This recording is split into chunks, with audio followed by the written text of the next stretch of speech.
Gudlavalleru engineering college girls హాస్టల్లో జరిగిన issue update ఇది. జస్ట్ ఇప్పుడే ఇన్ఫర్మేషన్ వచ్చింది మన హాస్టల్ గర్ల్స్ నుంచి. బాయ్స్ అందరినీ అయితే లోపలికి రానివ్వట్లేదంట. ఒక కార్ వచ్చింది లోపలికి. College faculty, ex principal and అలాగే వార్డెన్లు అందరూ కలిసి ఈ అమ్మాయిని, మెయిన్ అమ్మాయిని అండ్ అలాగే ఇంకా ఇద్దరు అమ్మాయిలు, ఆ అమ్మాయికి సపోర్ట్ చేస్తున్న అమ్మాయిలని ముగ్గురిని బయటకైతే సైలెంట్గా తీసుకొచ్చారు.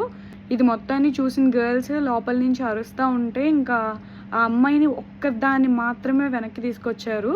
ఆ అమ్మాయి బయటకు వెళ్ళినప్పుడు ల్యాప్టాప్, బ్యాగ్ అండ్ అలాగే ఆ అమ్మాయి ఫోన్లు కూడా ఆ అమ్మాయి దగ్గరే ఉన్నాయి. ప్రూఫ్లు అన్నీ కూడాను ఇద్దరు అమ్మాయిలతో ఇచ్చి పంపించేశారు. ఆ ఇద్దరు అమ్మాయిలు అయితే వెనక్కి రాలేదు. వచ్చింది మెయిన్ అమ్మాయి మాత్రమే వచ్చింది. కాలేజ్ రెప్యుటేషన్ కోసం వీళ్ళు ఇంత చేస్తున్నారు. అసలు ఈ విషయాన్ని అయితే బయటకు రానివ్వాలనుకోవట్లేదు. ఈ విషయాన్ని ఖచ్చితంగా ఎలా అయినా బయటకు రప్పించాలి. నెక్స్ట్ అప్డేట్ ఏమున్నా వెంటనే పోస్ట్ చేస్తాను. Stay tune.